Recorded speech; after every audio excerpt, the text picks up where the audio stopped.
nāpaśyamānaṃ bhavati yadā kiṃ-cana darśanam paśyatīty evaṃ katham etat yujyate. nāpaśyamānaṃ bhavati yadā kiṃ-cana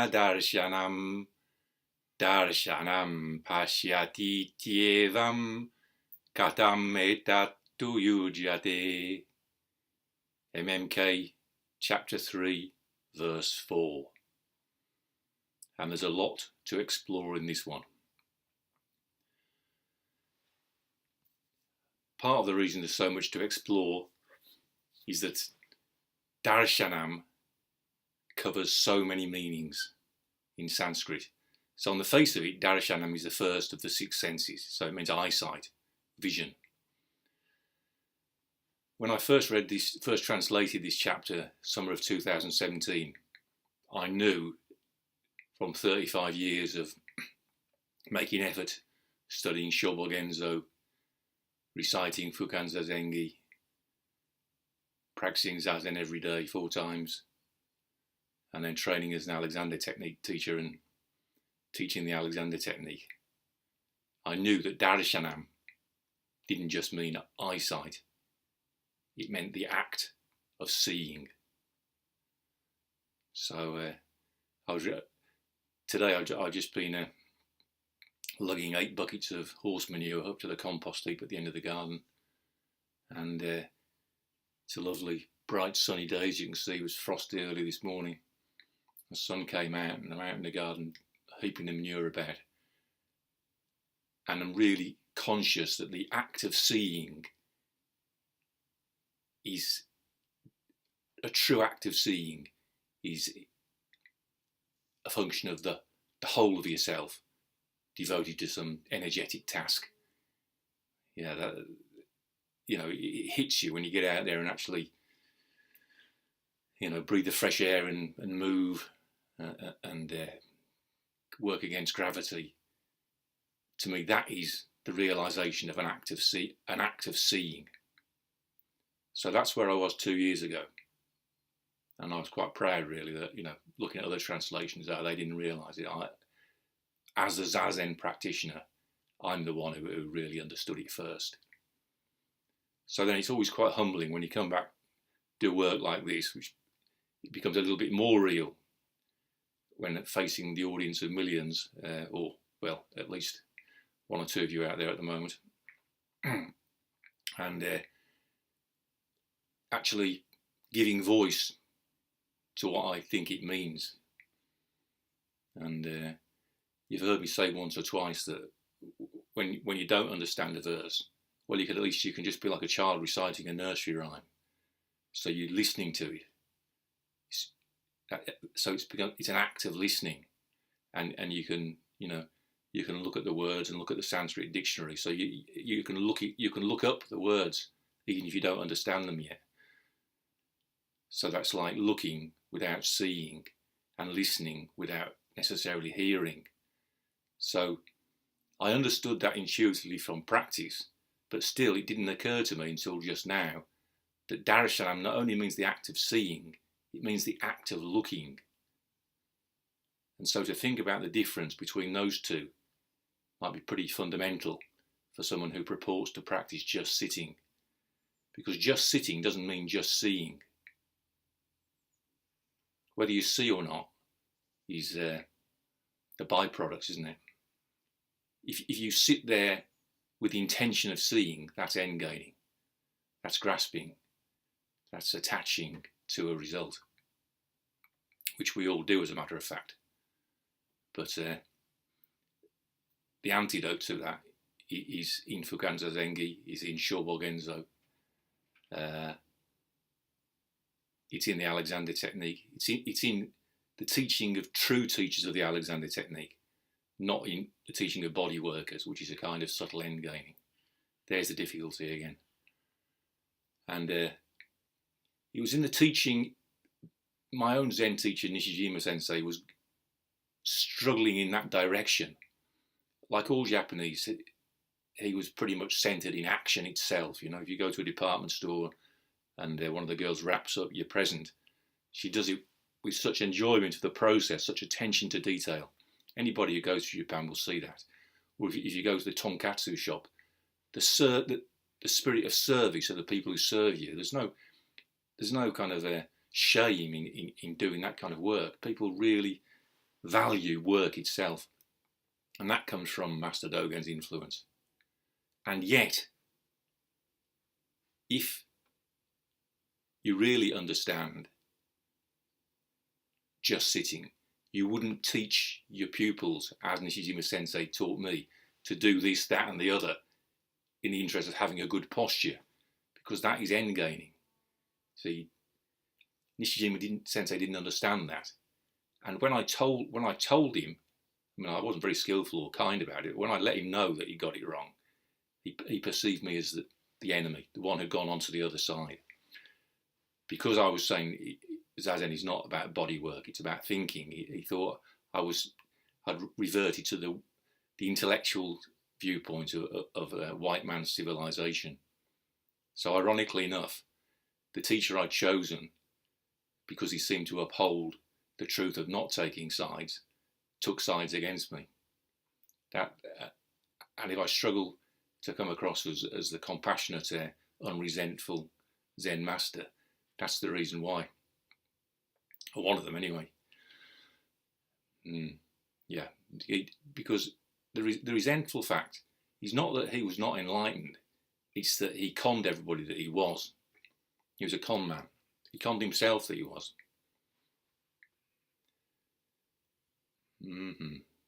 Nāpaśyamānaṃ bhavati yadā kiṃ-cana darśanam, darśanam paśyatīty evaṃ, katham etat yujyate. When an act of looking in no way becomes the beyond-being-beheld, no way becomes the beyond-being-beheld, how, pray, is this workable, that an act of looking sees? So, right, one of the first things to explore is what is the meaning of the beyond-being-beheld. Nāpaśyamānaṃ. So to sort of a play, a riff, if you like, on the Gamyamanam of the previous chapter. Gamyamanam suggests what's really going on here and now. Not as a function of a subject or as an object, but as an empty happening. That's brilliantly expressed by the Sanskrit word that Nagarjuna chose, Gamyamanam, the now being visited, the being visited. And so this one is the negative, nāpaśyamānaṃ, the not being seen, the not now being seen, the not being seen. So I think that what that means, it's an ironic expression of Gamyamanam. So what the Zen realist calls reality here and now is in fact not a thing. It's not a self-existing real thing. It's an empty happening going on. But it's totally beyond our ability to see it, to behold it.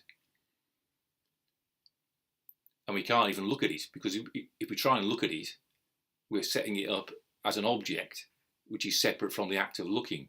Whereas the point is, it's all one bloody thing.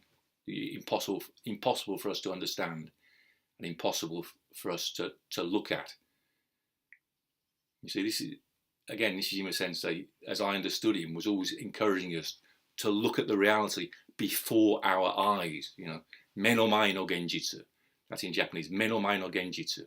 Reality, genjitsu, me no mae. Mae means before, no is of, me, eyes. So the reality before one's eyes. Look at the reality before one's eyes. Reality is not before one's eyes. What's before one's eyes is non-empty objects. So basically what Nagarjuna's intention is in MMK is to refute the viewpoint of Zen realism. That's how I've seen it. So on the positive side, what I have to repay Nishijima Sensei for is he pointed me in this direction, which is the true philosophy of action. What I resent him for is he thought his philosophy of action was true Buddhism, but his philosophy of action was a misunderstanding of the Buddha's teaching. So his pride in upholding true Buddhism was it's the same as my pride 2 years ago in thinking I'd cracked it with understanding that darśanam means the act of sitting. That pride in what you know is not exploring, is it? What Nagarjuna is encouraging us to do with the title Pariksha is explore the meaning of these things. I realised Ron Collier, what he was really telling me was not make an effort to look compassionate. In his indirect emails, he was holding up a little red flag saying, just check you're not end gaining, Mike. And my end gaining was, look, listen to me. Hear what I'm saying. See what I'm saying. You've all got it wrong. And I'm the one who knows. I'm the one who's understood it. And of course, that is the very thing which I criticise in my own Zen teacher and in my own father, if it comes to that. Putting yourself in a position on your high horse. So you contrast that with the principle of F.M. Alexander, which Ron Collier upholds better than anybody, which is we are explorers. That's why, even though I struggle to get on with anybody, I generally get into antagonistic relationships with everybody. I never had a problem with Ron, ever. And nor has anybody else, as far as I know. Because Ron is very much the embodiment of that principle. We are explorers. We're not the ones who know, who see. And we shouldn't be the ones who try to see. Well, we shouldn't be the ones who try to be enlightened. And of course, Master Dogen spent his whole teaching career saying just that. So I'm suggesting that nāpaśyamānaṃ means the beyond being beheld. It's another expression of the now being visited. So darśanam, an act of looking, in no way, kiṃ-cana, becomes bhavati, the beyond being beheld, nāpaśyamānaṃ. Nāpaśyamānaṃ bhavati yadā kiṃ-cana darśanam. When an act of looking in no way becomes the beyond being beheld. Now on this point, I should also, in the interest of clarifying how difficult and ambiguous the Sanskrit is, nāpaśyamānaṃ and darśanam are both neuter. So both of them could be nominative or accusative. So there's no way of knowing from the Sanskrit whether he means an act of looking in no way becomes the beyond being beheld, or the beyond being beheld in no way becomes an act of looking. So you have to, well, I say, if you think that you have to understand it or have to see it, that's a source of the problem. I think you have to keep looking at it and keep listening to it, and then at some point, hopefully, it just becomes obvious that what Nagarjuna is saying is the same thing that Master Dogen was saying. And in that light, the important word, the key word to understand the whole line is bhavati, becomes. Because Master Dogen, especially in the chapter Zazen Shin, if I remember rightly, it's that chapter, he does a long commentary on the koan about polishing a tile or making a mirror. And making a mirror, that in that metaphor, is wanting to become Buddha. Polishing a tile is like an act of looking. The act of looking without worrying about what you see. An act of looking is like polishing a tile. But if you want to see, that's wanting to become Buddha. But this is saying an act of looking, as I read it, it's saying an act of looking, darśanam, in no way, kiṃ-cana, becomes bhavati, the beyond-being-beheld, nāpaśyamānaṃ. So another way of understanding that is that an act of looking, a true act of looking, is already the beyond being beheld. That's why it doesn't become, you see. So that's why I say bhavati becomes, third person singular of the verb to be, to become. So we can say that in this chapter, really what Nagarjuna is doing is praising an act of looking, and that is a metaphor for just sitting in zazen. See, on the surface, if you read the 27 chapters of MMK, it's all about ontology and soteriology, so it belongs in the philosophy department of a university. But if you dig for the hidden meaning, as Asfagorsa's poetry encourages you to dig for the hidden meaning, then you realise it's all about zazen. It's all about just sitting, but expressed indirectly. So, nāpaśyamānaṃ bhavati yadā kiṃ-cana darśanam. When, yadā, an act of looking, darśanam, in no way, kiṃ-cana, becomes bhavati, the beyond being beheld, nāpaśyamānaṃ. And the na of kiṃ-cana with Sandy goes with the a of paśyatīty. So you get nāpaśyamānaṃ is the first word. Not nāpaśyamānaṃ, not the beyond being beheld. Bhavati becomes yadā, when, kiṃ-cana, at all, darśanam, an act of looking, an act of seeing. I'm suggesting that an act of looking has deeper meaning. Although it might be wrong to rule out the possibility of seeing as well. And I haven't read Zazen Shin for many years actually, but I do seem to remember that the conclusion of that chapter, so the major point is we shouldn't try to make a mirror. We should just focus on polishing a tile. But I think that the conclusion is to the effect that, keep polishing a tile and you might make a mirror. So the act of looking, you might realise at one point that the act of looking is the act of seeing already. I think it means something like that. So the second line, how, katham, pray, to. So to means but, or sometimes it means kind of expletive like pray. How, katham, pray, to, is this, etat, workable, yujyate. Etat yujyate, this is workable, this works in practice. And that might be a better way of translating it now. I come to say like that. How, pray, does this work in practice? How, pray, is this workable? That is iti evaṃ. Iti and evaṃ both mean thus.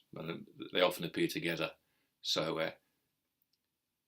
in a sense, iti evaṃ is represented by the colon, and then that. So, how, pray, is this workable? Katham etat yujyate. This being darśanam paśyatīty. An act of looking, darśanam, sees, paśyatīty. So again, darśanam could be nominative or accusative. If it's nominative, suggests the subject, so darśanam paśyatīty, an act of looking sees. If it's accusative, it's the object, so some subject sees an act of looking. So how, pray, is this workable? That the looker sees looking. And in that case, the looker is the drashta of the following verse. So I consider that possibility as well.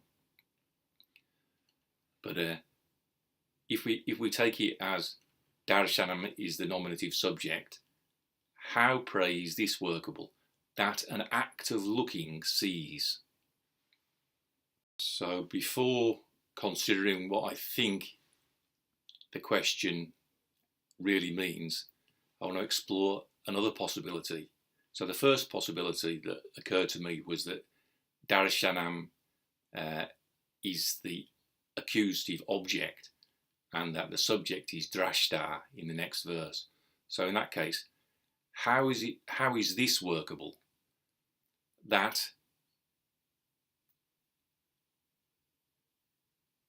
the looker sees the act of looking, or the looker looks at the act of looking. And in that case, the sentence echoes the visiting of the now being visited, which is refuted in the previous chapter.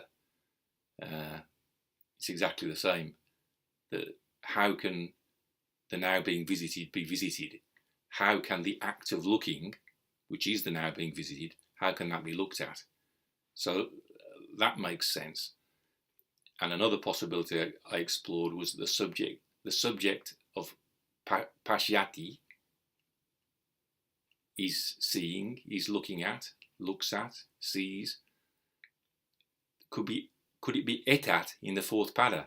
So etat means this, or this one here and now.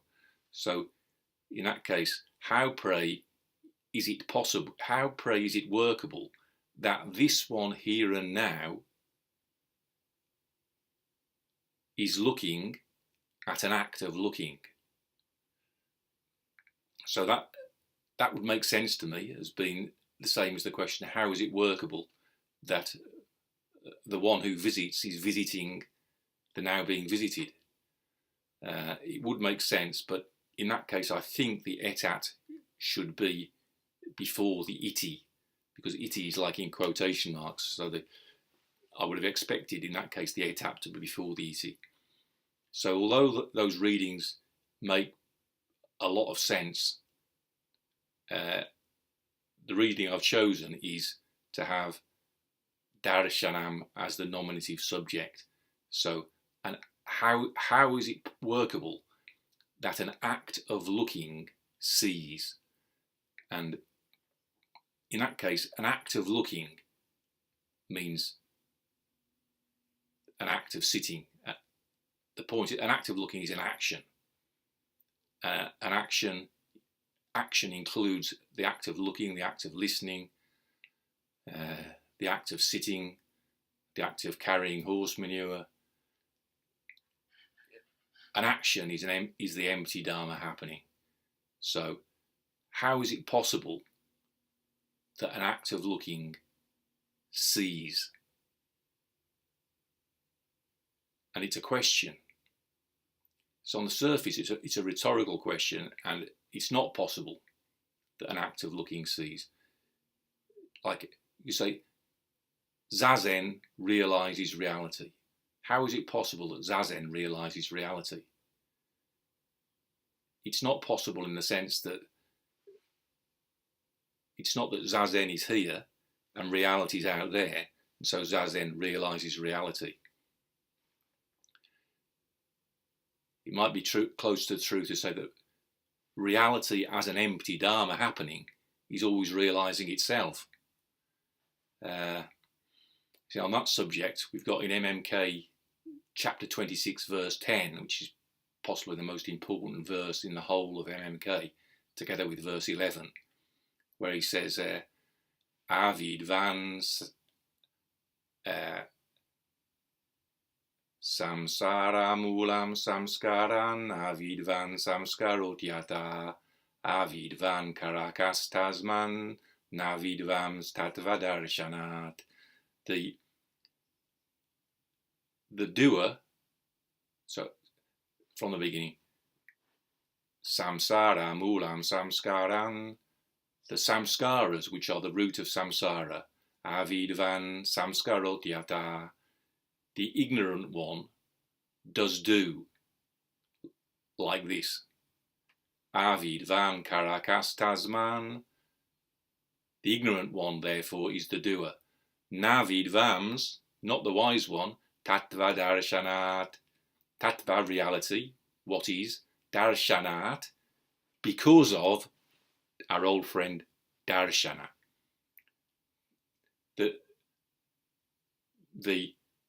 And so on the face of it, it means the wise one, vidvams, the one who knows, is not the doer. Why not? Because he sees reality. Tattva darśanāt. If you look at all the previous translations, you'll find it translated like that. Because he sees reality. But if you understand that darśanam means the act of looking, then you could say it's better translated because of the act of looking at reality. But again, this is the result of failing to understand the Alexander technique over 20 years and having teachers like Nelly Ben-Or standing by saying, no, not that, not that, not that. Because when I would stand and put my hands on my wife when we had Alexander with Nelly together, when I tried to be the one who realised reality, it was always, no, not that, no, not that. And then you get to a point where you think, oh, fuck this for a game of cards. And then, that's it! And that happened to me so many times. So at the moment she said, that's it, what she's saying, she's not saying, well done, you are now realising the act of looking at reality. Still less is she saying, now, that's it, you're enlightened, you're realising reality. She's saying, that's it, you've got out of the way and allowed something to do itself. You've allowed the empty happening to happen. So she's not even saying, it's like Patrick MacDonald used to say, apparently, you shouldn't have been in the way in the first place. You're not being praised when an Alexander teacher like that says, that's it. What's being appreciated is what happens when the bloody fool that you are, you get out of the way, and then something beautiful happens, something wonderful happens, like the sun just coming out. So I would never in a million years have understood that from just following Nishijima Sensei's teaching. I've spent my whole life trying to, because his teaching was founded on doing something, you see. That's the principle of not doing. That's the Alexander's principle of non-doing. You don't do it, it does you. So in that case, tattva darśanāt might mean not because he sees reality, it might mean because of reality looking at him, or because of reality being realised. I think that's the best way to translate it, without saying, so tattva darśanāt, so the wise one is not the doer because of reality being realised. I've explained it already in terms of work with Nelly. I'm afraid I'll be very surprised if anybody can understand it from what I've just said, unless they devote themselves to an Alexander technique teacher who knows a score over a number of years. What else is to say about this verse? A lot, I suspect, that I haven't said.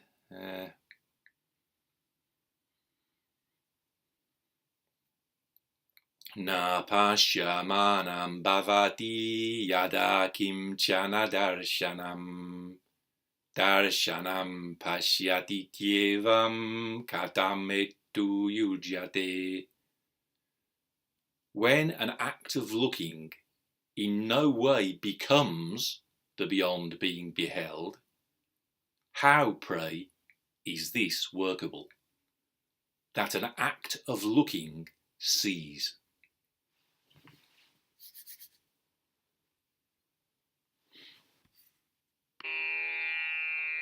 nāpaśyamānaṃ bhavati yadā kiṃ-cana darśanam paśyatīty evaṃ katham etat yujyate.